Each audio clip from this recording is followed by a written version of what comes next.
Kapoko kala pemi ya ka smartphone namai Kapoko MHX 5G kabadon bateri bahe 9000 kandai spa mAh. Hakane ke video ngin page ya ka price, display, processor, kamera bat bateri jong kane ke phone. Kabanong kong ka price. Kapoko MHX 5G kasdang na ka Rp1000 kandai spa kandai pe kandai. Bat kat kum ki launch offer bat kerukom siu. Ka effective price kala ban poi Siakumba kat prahajar kandai spa kandai pundai. Ka first sale kan long ha ka Rp trik uni ubnai Agos ha ka yeu online Flipkart. Ha ka dur bat ke design. Ka Poco MHX 5G kawan rengkat bat ke premium vegan leather finish ke basyong kun bat ke basuk bah ban bat hakti. Kadon ya ka quad curve back design lem bat ke golden camera diku ka ba pen internet shu ya ka dur jong ka kamera modules. Hakmat ngiyo ya ka 6.9 inch display bat hispa Rp Hz ka refresh rate ka ba pelong ya ka scrolling bat animation balong ki ba smooth. Ka display ka don ru ka Corning Gorilla Glass 7i protection. Na kaliang jong ka performance kane ka phone kadai ka banong kong ka bawan rengkat bat u processor Snapdragon 4 Gen 5. Kawan hadu kat RGB RAM kentup ya ka 6GB virtual RAM, LPDDR4X, UFS 2.2 storage. Kumta na benta ka social media, YouTube, browsing, bat ke jing pendon kam man kasngi ka performance kalong ka babiang.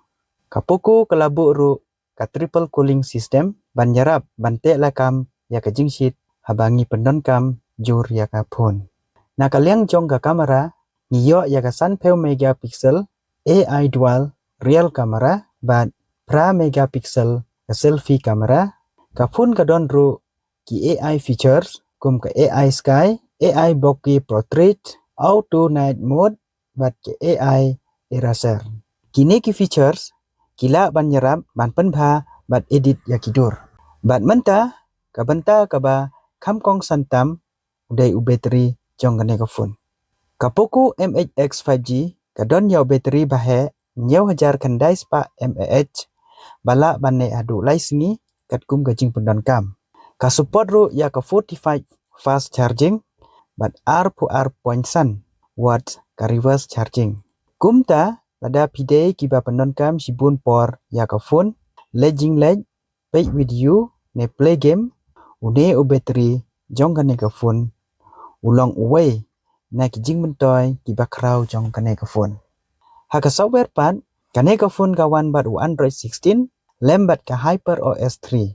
Ka Poco ka kular hadu saus nem ki Android updates bat ndrus nem ki security updates. Lembat ki AI features kum ka Hyper Islands, circle to search bat AI photo editing. Ka phone ka don ru ya ka IP64 rating banyada na ka pum bat ka Kane kalong ka babha lada pitmu ban pendon kam ya ka phone bon snam. Hato ka Poco MHX 5G kalong ka babha ne em. Ha ka price ka ba khat kandai hajar hadu Rp1000 ka phone kawan bat ki benta ki ba kongsan kum bateri bahe hadu 9000 kandai spa mAh Snapdragon 4 Gen 5 ki spa Rp Hz ka refresh rate jong ka display 10 megapixel ka kamera long term software support. Hanre chua ban thet pidei ban compare ru bat kiwei ki smartphone ha kane ka price range. Lada ka jing don kam ka bakong san jong pi kalong u bateri ubane slam bat ka performance ka babiang.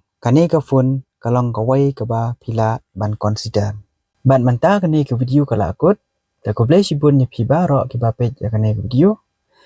Ngin se kendo biang ha ka next video.